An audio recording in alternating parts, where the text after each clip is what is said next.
大家好，欢迎来到 Money Life 美国频道，我是 Ace。本期视频，Ace 为大家解析光，为大家讲解光通讯的概念。屏幕前有的朋友可能早就在投资光通讯相关的股票了，会质疑，现在来说是不是太晚了？那么我的观点就是，光通讯其实才刚刚开始，而且在我的心中，相较于现在价位的存储，光通讯投资的选择更多，也更有投资价值。Ace 把自己持仓的4只光通讯相关的股票以及相关仓位都分享给大家，它们分别是 Lumentum（LITE） 占我4.1%的仓位，Tower Semiconductor（TSEM） 占我2.9%的仓位，SIVE（Cyber Semiconductor） 1.7%的仓位，SOI（Soitec） 1.4%的仓位。这4只股票组成了 ACE 的光通讯一个小小的 ETF。那么 SOI 和 TSEM 它们分别是硅光 PIC 衬底和代工的角色，而 LITE 它是传统可插拔路线 ELM 激光器的领导者之一，而在 CPU 路线以及 OCS 路线也有它的一席之地。作为一家公司 SIVE，它是一个激光器细分赛道的挑战者，而且它即将在美股上市，具有很强的投机性。那么具体这些公司是干嘛的？看完本期视频，大家就会了解。我们说光通讯当然离不开目前 AI 基础设施的绝对老大英伟达，而英伟达在光通讯领域暂时压住的技术路线是刚刚已经提到的 CPO。而前几天我看到新闻说，鸿海的第二成长曲线成型，全光 CPU 交换机柜提前出货辉达，那么辉达就是英伟达，这意味着什么呢？看完本期视频，你也会知道答案。刚才在 ACE 的持仓简短介绍以及英伟达这一则 CPU 出货提前的新闻里，我已经提到了好多专有的词汇，像 CPU、像 ELS 等等，大家可能一头雾水，没关系。本期视频 ACE 就用上课的形式，把我的这个谷歌文档 ACE 的光一页一页向大家来解释。我相信看完视频，你们能够对于光通讯的基本概念有了80%到90%的掌握。欢迎大家通过视频说明栏或者是置顶评论里面的 V-Link 链接，找到 ACE 的社交媒体指南，包括我的 YouTube 频道、我的 Patreon 和哔哩哔哩链接。也欢迎大家加入我的会员社群，这样可以第一时间得到关于像光通讯原文件这样的分享，和我一起来学习。同时，在这个 V-Link 链接也有我的富途 Momo 开户链接，以及 OKX 的使用和注册说明。首先搞清楚一个最基本的问题，为什么我们需要光通讯？可能第一次接触这个概念觉得很玄乎，光怎么去通讯呢？不是一般都是通过一些线缆，特别是铜线吗？相信大家也听过一个词叫做光进铜退。正是因为在数据中心内部，特别是芯片内、PCB 上以及机柜内，一般都是使用铜线进行信号传输。那么铜线可以承载电信号，所以呢，原有的电信号不需要转化。但是如果我们使用光进行通讯，需要把原有的电信号转化成光信号，再转回电信号。为什么要使用光通讯，不继续使用铜呢？就是因为铜它有一些物理的极限，现在我们达到了这个瓶颈。跨机柜、跨建筑的数据流动没办法直接以电流、电压的形式传输。铜线在单通道100 Gbps 以上的电信号跑很短就会失真，而且散热问题很严重。所以呢，在现在 AI 基础设施大力发展，各个数据中心之间需要互联，而且需要高速互联的情况下，我们需要把电信号转变成光信号进行传输，再传回来。所以理解光通讯很简单，就是理解3个字：电转光，再转电，电光电。在接下来的内容 ，ACE 当然会对电光电进行拆解，从第0层的原材料到第1层的电芯片、光芯片，再到第2层的光引擎、光模块，再到最后一层的光路交换机，都会进行解释。可是在这里 ，ACE 想先告诉大家结论，先让大家抄答案。为什么？因为在经过10来天的概念学习之后，我觉得对于屏幕前的大部分朋友，要去刨根问底找逻辑是很困难的。所以呢，ACE 把总结好的答案先告诉大家。如果你知道了这个答案，知道了这个结论的基础上，有能力、有时间再去学习具体的细节，那当然更好。那么我为大家总结的结论或者叫答案，就是去理解2个光通讯的维度。第一个是从模块封装形态的维度，可分为传统可插拔以及 CPU。而第二个维度，从光引擎衬底的路线，可分为磷化铟 InP 以及硅光 PIC。首先介绍最重要的模块封装形态，它分为传统可插拔和 CPU。这回答了光接口应该离主芯片有多近的问题。那么传统路径可插拔很简单，从这个定义就知道，它像插头一样，要用了插进去，不用了还可以拔出来，是模块化的，很方便。而 CPU 路径也很好理解，它的重点就是共封装，它是和其他所有的产品共同封装到一块基板上的，不是像传统路径可插拔这样模块化的，那当然各有优缺点。先来看传统路径，光芯片加 DSP 以外的电芯片形成了一个单独封装的光引擎。那么单独封装的光引擎加上单独封装的 DSP 形成了传统的光模块。刚刚第一步我说的是光芯片加 DSP 以外的电芯片，因为 DSP 作为一个单独的大芯片需要单独去操作。然后传统光模块加上 ASIC 芯片的单独封装，形成传统的可插拔光交换机。那么对比来看，下方的 CPU 路径有什么不同呢？第一个不同是在第一行，光芯片加 DSP 以外的电芯片形成光引擎这里，其中光芯片中的激光器它可能是外置的，这是第一点。而第二点就是刚刚说的，上方传统路径光引擎 DSP 以及 ASIC 芯片都是单独的封装，而在 CPU 路径它们是并列共封装基板。其中具体来讲，第一代 CPU 保留了 DSP， 而第二代有可能直接去掉 DSP， 因为它的功能可能被其他的器件所代替了。最后并列共封装基板加上外置激光器 ELS， 形成了最终的 CPU 交换机。外置激光器刚刚第一点已经提到了，在 CPU 路径中激光器是很有可能外置的，那么英文就是 ELS。所以总结下来，传统路径和 CPU 路径主要有以下的不同，最大的就是 CPU 路径将不同的器件并列共封装在一块基板上。想象一下，一家人他们住在一起，他们交流是不是更容易？同理 ，CPU 路径之下，因为实现共封装，他们的通讯效率要高得多。第二个不同就是激光器，在传统路径中，激光器是属于光芯片的一类，它是和光芯片的其他器件加上 DSP 以外的电芯片共同组成了光引擎。而在 CPU 路径中，激光器是有可能外置的。从具体的定义来看，可插拔模块 pluggable 它离主芯片最远。缺点就是电信号传输损耗最大，功率相对偏大。优点呢就是非常灵活，坏了随时可以拔掉换新的，不影响主芯片，且供应链最为开放和成熟。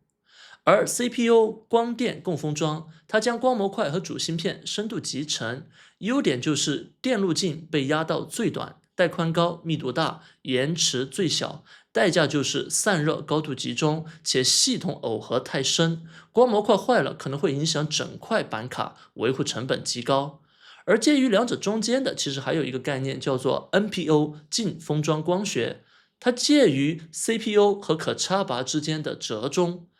它比可插拔离芯片更近，但又没有激进到跟主芯片完全封装在一起，所以在性能和可维护性之间寻找了一个平衡。那科技大厂的选择是什么呢？其实他们都在用。各大科技巨头并不会做宗教式的狂热选择，而是极其现实，在不同的应用场景、不同的优化目标下，同一家公司甚至在内部架构中都可能用以上三者的所有或者是两个方案。刚刚已经了解了从模块封装形态分为传统可插拔以及 CPU， 而从底层材料来看，又可以分为 InP、硅光 PIC 和薄膜铌酸锂。那么 InP 属于3、5族化合物半导体，而硅光 PIC 属于硅基材料。最后一个 TFLN 薄膜泥酸锂属于铁电氧化物，所以这三类衬底材料完全的不同。先来看 InP 路线，目前所有的光芯片，包括已经提到的激光器，以及稍后为大家介绍的调制器、探测器，它们都是做在 InP 的衬底上的。代表公司就是 LITE 和 COHR。那么它们的代表产品就是传统的电吸收调制激光器 EML。谈到具体的 InP 这个衬底的材料 AXTI， 它是光芯片原材料 InP 衬底三大供应商之一，股价也是从几块钱涨到了100多，非常的疯狂。而台湾的 Win Semiconductor， 它是全球最大的化合物半导体纯代工厂，特别是砷化镓射频代工。接下来再来看硅光 PIC 路线，英文是 Silicon Photonics。请注意啊，硅光 PIC 路线它是和我们知道的 CPU、GPU 一样的硅基材料，和前面的 InP 属于化合物半导体完全不同。具体怎么做的，就是将调制器、探测器等电芯片集成到一颗硅光 PIC 上。那光芯片呢？你比如说激光器，它是属于光芯片，那么光芯片必须要使用 InP 衬底，这里就提到了刚刚的激光器外置了。我们仍然使用硅光 PIC 路线，但是可以通过外置激光器 EOS 进行混合集成，或者是不同方式的搭配。相关的上市公司包括法国的 Soitec SOI， 它提供的产品是绝缘体上硅晶圆，而代工厂是以色列的 TSEM， 它是硅光 PIC 主要的代工方，有成熟的节点。而我们都知道台积电当然也可以射出硅光，这个我在后面会具体解释 TSEM 和 TSMC 到底是什么差别。那么除了以上的 InP 路线和硅光 PIC 路线，还有一个需要关注的路线是 TFLN 薄膜泥酸锂。那么这个路线是当前光通讯调制器材料最热的方向之一，有一些公司都有研发，在本期视频就不作为重点来讲解了。在这里 Ace 也想强调，不管是 InP 路线还是硅光 PIC 路线，其实他们没有绝对说只使用哪一类材料，很多情况都是混合的，只是以什么路线为主，当然是使用那一类的材料为主。那么除了 InP、硅光 PIC 以及薄膜泥酸锂 TFLN， 还有一些其他的路线，在这里我并没有穷举。以上 Ace 为大家介绍了从模块封装形态上看有传统可插拔和 CPU， 而从衬底路线来看有 InP、硅光 PIC 以及薄膜泥酸锂。而其实这两个维度它们是可以2×2形成一个矩阵4个方案的。具体我要解释一下硅光 PIC 的应用。在传统路径中，硅光 PIC 其实它是一个可选项，就是你可以选也可以不选。而在 CPU 路径呢，硅光 PIC 现在几乎是一个必选项了。好，以上 Ace 就从2个我认为最重要的维度向大家解释了光通讯的概念。第一个维度，从模块封装形态来看，我们知道了传统可插拔和 CPU 2条技术路线。而从光引擎衬底路线来看，我们知道了 InP 和硅光 PIC 2种完全不同的衬底。我们也知道了传统可插拔可以使用硅光 PIC 衬底，也可以不用，而 CPU 路线现在几乎没有选择，必须要使用硅光 PIC 作为衬底。如果朋友们已经理解了，或者是说直接背下来了我上面说的重要的概念结论，接下来我们就花一些时间进行从电到光再回到电的拆解，分为0到3层。第0层原材料，也就是刚刚说的衬底，而第1层电芯片、光芯片，第2层是光引擎、光模块，再到最后一层光路交换机。因为衬底已经说过了，所以我们直接从第1层电芯片、光芯片开始。如果你要问我4层概念里面最重要的是哪一层，那么我会毫不犹豫地说它是第1层电芯片和光芯片的理解，这是最基础最重要的。然后呢，这一层概念涉及到我们刚刚说的衬底。电芯片它的原材料使用的是和 CPU、GPU 一样的硅，都是硅基，而光芯片呢，它的原材料是化合物半导体，比如说我们介绍过的 INP，而不是上方电芯片的硅基。所以呢，激光器作为光芯片里面最重要的元器件，它和硅基芯片的生产是完全不同的。再来看一下电芯片和光芯片分别都有什么功能，有哪些主要的器件。那么电芯片负责电的处理，它包括 DSP 数字信号处理器，是对电信号进行纠错，确保准确。上市公司主要是双寡头 Avago 和 Marvell。那么 Driver 驱动器是放大 DSP 输出的电信号，而 TIA 跨组放大器是把微弱电流转成 DSP 能处理的电压。好了，了解完了电芯片，再来看光芯片。光芯片里面最重要的就是激光器 laser。我们可以把激光器想象成一个手电筒，它是发光的源头，也就是说，你必须要有一个光源才有后续的步骤。而调制器 modulator 是把01的数据转为光的表达，它相当于是控制手电筒的开关了。那么激光器呢？上市公司，比如说我们刚刚说到过的 SIVE，它就属于激光器这个分类里面的公司。而调制器呢，比如说 LWLG，它是调制器的材料层，还包括中国的光刻科技。而整个光芯片方面，上市公司最主要的就是两家，第一家是 Lumentum，也就是 LITE，第二家是 Coherence，COHR。除此之外，还有探测器，它是把光变回01的电信号。那么，不管是电转化成光，还是光转化回成电，它都涉及到两类芯片，在这个过程中都分别要使用电芯片和光芯片。你比如说，从电转化为光的过程中，先是 DSP 进行编码，然后是 driver 放大信号，这些是属于电芯片。然后呢，光芯片中的激光器调制器会把电转成光，然后传输给光纤。光纤收到之后，再通过探测器把光转化为电流，然后呢又回到电芯片，通过 TIA 把微弱的电流转化成电压，然后再通过 DSP 解码恢复。而以上电芯片、光芯片中最重要的，又是属于其中光芯片的激光器。这里呢，我要为大家介绍两类光器件，非常重要，大家一定要记住这两类。第一类叫做 EML 电吸收调制激光器，从名字可以看出来，它其实就是上方光芯片中的激光器加上调制器，也就是我们比喻中的手电筒加上手电筒的开关集合在了一起。在这个品类中，上市公司 LITE 是一个重要的玩家。而下方分布式反馈激光器，英文是 DFB， 它是纯粹的激光器，没有调制器的功能。代表的上市公司是已经提到过多次的 SIVE。那么电吸收调制激光器 EML， 它是集成在同一颗 INP 芯片上，也就是激光器调制器做在一起，它既发光又调制，一颗芯片完成两件事情，通常是用于传统可插拔的光模块。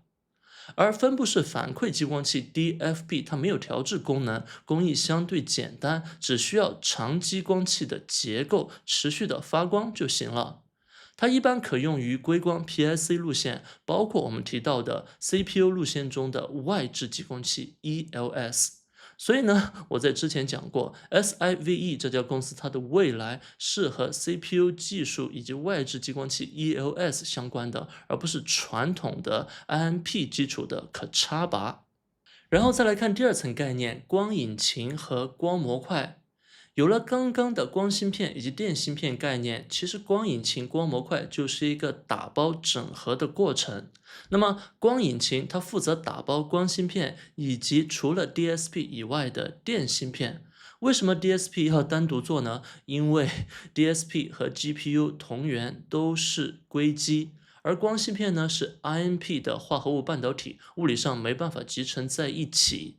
而光模块呢，就是负责打包上方的光引擎，加上刚刚漏掉的 DSP， 再加上标准的接口。光模块相信大家是最常听说的一个词，那么通常呢，它是做可插拔的，一边插进交换机或网卡，另一边接光纤接口。光模块的公司就很多了，我们已经提到了 LITE、COHR， 那么还有 AAOI 以及帮 LITE 和 COHR 代工的 FN， 以及中国的易中天3家公司。最后我们来看第3层最终的光交换机，那么这一层会说到传统的光交换机，也就是可插拔路线，以及我们刚刚已经解释过的 CPU 路线。CPU 的原文叫做 Co-Packaged Optics， 从这个 Co-Package 其实也可以看出来了，它的重点就是视频开头说的，它是共同封装基板。那么传统的光交换机呢，负责打包多个光模块，这个是第2层的光模块，加上一颗 ASIC 芯片。那么光引擎在光模块的内部，而光模块呢，在光交换机的内部，它是对应的独立的。而 CPU 呢则不同，它把光引擎从光模块内部搬进交换机的内部，跟 ASIC 芯片共同封装到同一块基板，从而减少电信号的传输。那么 CPU 交换机的本质就是把 PCB 基板上跑电信号的那一段砍掉，它更短、更省电。而我们也提到，在 CPU 路线下，激光器通常都要外置，为什么？因为 ASIC 旁边的温度太高，激光器寿命会受到影响。但是呢，我们也提到封装工艺是不容易的，所以就产生了中间路线，也就是 NPO Near Package Optics。有了以上的细分知识，我们最后还需要知道一个重要概念，叫做 OCS Optical Circuit Switch 光路交换机。那么上面不管是传统的光交换机还是 CPU 交换机，在光电中间光产生交换这一层，依然还有光电的转换，对吧？你依然实现2次转换。但是神奇的是 OCS 光路交换机，它的光是从一根光纤进来，被镜面反射到另一根光纤出去，整个过程没有任何光芯片、电芯片参与，纯粹是物理光路的交换。也就意味着，如果使用这种方案，相当于是另一个级别、另一个 level 的，当然难度也要大得多，也是有一些弊端，不是说全是优点。那么目前 OCS 光路交换机包括了2条主要的技术路线，一条是谷歌用的 OCS 方案，叫做 MEMS 镜面阵列；另一条呢是 TeraHop 中讯国际的控股公司使用的方案，叫做硅光开关。那么 OCS 虽然增速快，但是有专业人士也说，未来5到10年内不可能完全取代我们上方介绍的电交换机，不管是传统的电交换机还是 CPU 交换机。以上呢，他们将长期混合组网，互补共存。用这个示意图来讲解传统的光交换机、CPU 光交换机以及 OCS 之间的不同。那么传统的和 CPU 呢，它们都是需要光电的转化，只是呢，传统的它是单独的模块进行转化，没有在一个基板上。而 CPU 呢，它是把所有的重要的芯片都压缩在一个基板封装内，这样呢，让它的走线更短。OCS 呢，直接消除中间光电的转化，使用光和光之间的反射来实现光的通讯。我们现在回过头来，回到视频开头介绍的新闻：鸿海第2成长曲线成型，全光 CPU 交换机提前出柜给英伟达、辉达。首先要知道，英伟达未来压住的光通讯路线是我们介绍的 CPU， 那么谷歌选择 OCS， 它们之间其实并不是替换的，因为不同的科技大厂，它们走路线不同，但是实际中它们也是使用多种产品的组合。那么这里，鸿海集团向英伟达提前供货全光 CPU 交换机柜，可能主要是英伟达它的叫做 Spectrum X Photonics 的 CPU 产品。提前交货意味着英伟达对于全光 CPU 交换机柜的采用和量应该都比我们设想的早一点，这对整个行业当然是好事。然后英伟达压住 CPU 路线，我们当然需要知道在这条路线上有哪些公司去参与。最下方你比如说光纤 GLW， 这个是英伟达刚刚宣布要入股投资的。然后有了这些衬底以及光纤产品等等，就可以上升到激光器等等其他的器件，那么就包括 LITE 和 COHR。有了这些器件之后，就要进行封装，谁封装呢？就是台积电和 TSEM 这2家公司，待会儿会为大家讲解它们的区别。封装好了之后，需要有公司去做系统集成，那就是这个新闻里面提到的鸿海集团。那么对于 ACE 投资的 TSEM， 它和台积电有什么不同呢？我也有一个很好的总结。在刚刚的背答案的这部分，我已经告诉大家，硅光 PIC 它可以用在2个路线，首先可插拔，其次是 CPU。那么可插拔是目前行业主要的业务，而 CPU 是未来看好的路线，特别是英伟达压住的。TSM 它是硅光 PIC 代工的纯粹玩家，它相当于硅光 PIC 领域的台积电。那台积电就没有吗？它当然有，但是我们知道台积电主要是一个综合代工巨头，硅光 PIC 是台积电众多业务里面的一块，核心的就是帮英伟达做它的 Quantum X 以及 Spectrum X CPU 这种高端旗舰产品，因为台积电它有先进制程以及先进封装，而下方 TSEM 呢，它硅光 PIC 代工是主要业务，而不是传统的这些 GPU 的制造等等。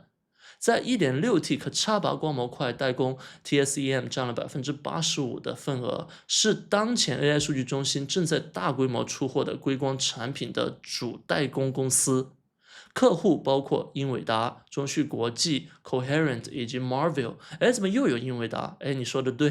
因为英伟达它的 CPU 路线还是未来的，现在它大量使用依然是可插拔，特别是这里的可插拔加硅光 PIC 路线的组合，也就是 TSEM，它也是英伟达的合作公司。但是呢，TSEM 它缺的是先进逻辑节点和先进封装平台，这个它没有，但是台积电有，所以呢，它无法承接像英伟达需要的 CPU 产品这种代工业务。综上呢，两家公司不是替代关系，而是按产品的形态分工。台积电它是英伟达 GPU 的旗舰代工，而 TSEM 它是英伟达 1.6T 可插拔光模块的代工公司，也是当前出货的大头。但是我们也要知道 ，TSEM 也在布局 CPU 路线，因为现在 CPU 是一个非常明确的方向了，相对来说，所以主要玩家都要参与。具体现在和未来的占比如何，那么就要看这些公司在 CPU 方向到底能不能继续分一杯羹了。所以呢，再回到 ACE 的光通讯小小的 ETF，SOI 加 TSEM 加 LITE 加 SIVE。其中 SOI 和 TSEM 它们分别是硅光 PIC 衬底和代工的角色。SOI 做衬底 ，TSEM 做代工，它们也是紧密的上下游关系。这两家公司的护城河可以说非常高，比 LITE 还要高，待会儿我会解释。他们很难有竞争对手在短期内追上，而这两家公司呢，基本上也是绑定的，一荣俱荣，一损俱损。TSEM 代工的东西越多，它需要的 SOI 的原材料越多，所以呢，他们基本上在一条船。为什么我说 SOI 和 TSEM 比 LITE 这样的更大型的公司确定性更高，竞争更小呢？其实就是因为 LITE 它所在的，比如说传统的可插拔路线 EM 激光器上面，不止它在做，确实是有竞争对手的。那么除了 EML 激光器 LITE 在 CPU 路线有 ELS 外置激光器，而且还和谷歌合作 OCS 光路交换机，所以整体来看，我始终认为 LITE 是一个全能型选手。尽管它的股价已经涨了很多了，而且市值也逼近1000亿了，但是我还是觉得投资 LITE 是比较稳定的，是未来确定性比较高的。而另一家激光器的细分挑战者 SIVE 则完全相反，它未来很有想象力，但是呢也非常具有不确定性，是这4家公司里面投机性最高的。所以目前我的仓位配比就是 LITE 要大于 TSEM， 要大于 SOI 和 SIVE。目前截止录视频的现在，我的整个仓位已经超过了10%。最后呢 ，Ace 也为大家分享一下，在 Twitter 上 Serenity 这个博主，我们知道他很火嘛，他今年的投资回报率好像是3000%，也就是30倍。那么他最近分享的一些和 CPU 直接相关的投资标的，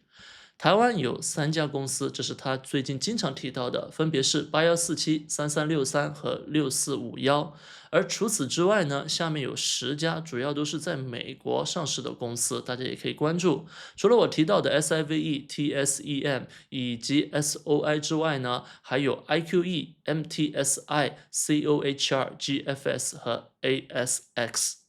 好了，Ace 终于把我的光通讯这个文稿用语言的形式向大家陈述了，希望大家能够在背答案、背结论的同时呢，也能一定程度上理解从电到光到电的转化涉及的不同的产品。当然了，我必须要强调，Ace 对于光通讯的了解还不够全面。对于以上说到的公司也不全面，希望大家能够理解，毕竟光通讯是一个很复杂的产业。如果你觉得我说的有漏洞，有一些不对的地方，欢迎在评论区告诉我。但是以上就是我目前觉得作为一个投资者，你需要知道的最基本的信息。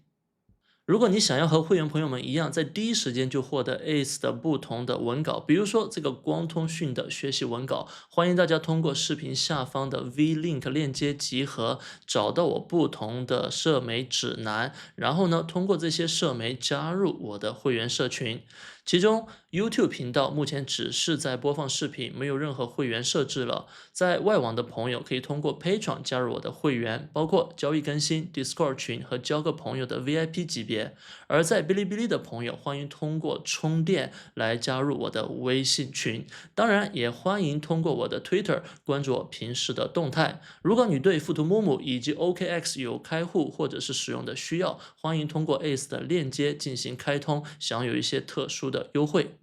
感谢大家，今天的视频就到这里，希望大家有一个愉快的周末，我们下期视频再见。